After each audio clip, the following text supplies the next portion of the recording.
I've just done a small piece about Nick Timothy, who will stand for election in the seat vacated by Matt Hancock, the erstwhile uh, health minister, the person who frolics in the stationery cupboard with Gina Coladangelo on camera. Oh, Gina, let's have an HB pencil. Anyway, Nick Timothy is a much more dangerous individual, I think, than Matt Hancock.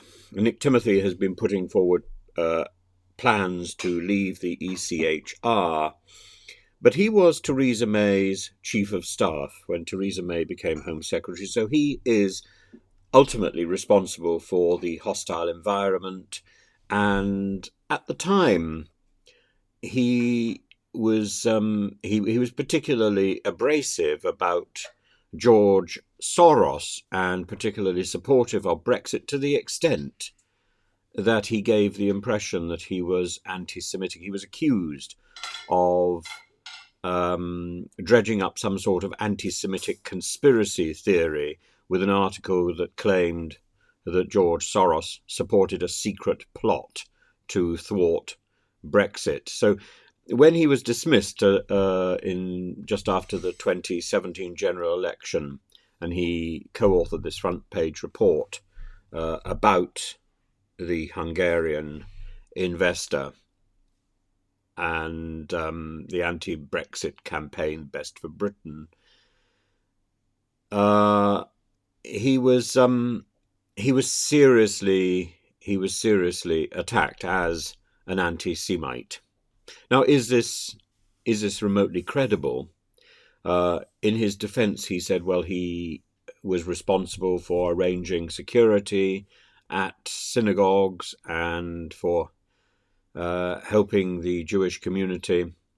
But he dubbed Soros as the man who broke the Bank of England, which is a reference to the Quantum Fund, and certainly he was surfing the wave of negative advertising campaigns by nationalist parties around Eastern Europe, many of which have been linked to anti-Semitism. And Hugo Rifkind, the former cabinet minister, tweeted weird manoeuvres afoot on Tory Twitter. Surely, rather than doubling down, it's better for them to take a step back and simply ponder where the Soros plus secret plot plus Hungarian conspiracy theories plus Russian propaganda is really the look that they want to be aiming for. And I think Rifkind was right. Alistair Campbell, of course, said, time to wake up to what? The fact that he's Jewish? As the Hungarian government has been waking up to its people, you, Nick Timothy, others, should be ashamed. Nigel Farage, of course, was all for the George Soros outing. Time to wake up. Glad we're finally talking about the influence of George Soros.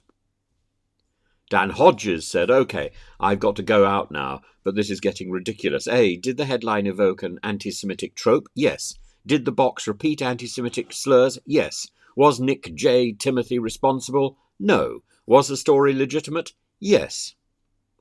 Well, I think Nick J. Timothy was responsible. And, whether the Bank of England was broken by Soros or by Norman Lamont, it doesn't really matter. What matters is that Nick Timothy had picked up obsessions which were genuinely sourced in anti-Semitic rhetoric, and I think he was steering a very dangerous course, as I think he's steering a very dangerous course now. And I think when you're looking for whether somebody is right or wrong, look at the details and look at the associations. We all have odd associations. We all interact with people. We walk down the same street. We interact with people. But do we do we take over their views? Do we repeat what they have been saying? Do we laud the people who have a question mark over them?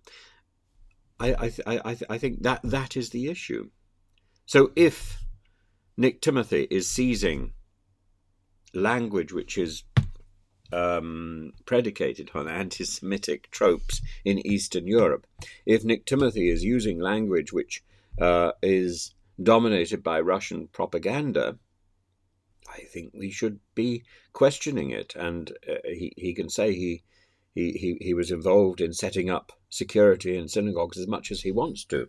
In you know, there are plenty of people who will say, well, he's kind to animals and plants trees. It's not enough. It's not enough. We need to be very careful about what we say and whose words we repeat. But I have no problem with having conversation with people who I don't agree with, and having tea with people I don't agree with. But I'm not going to repeat what they say.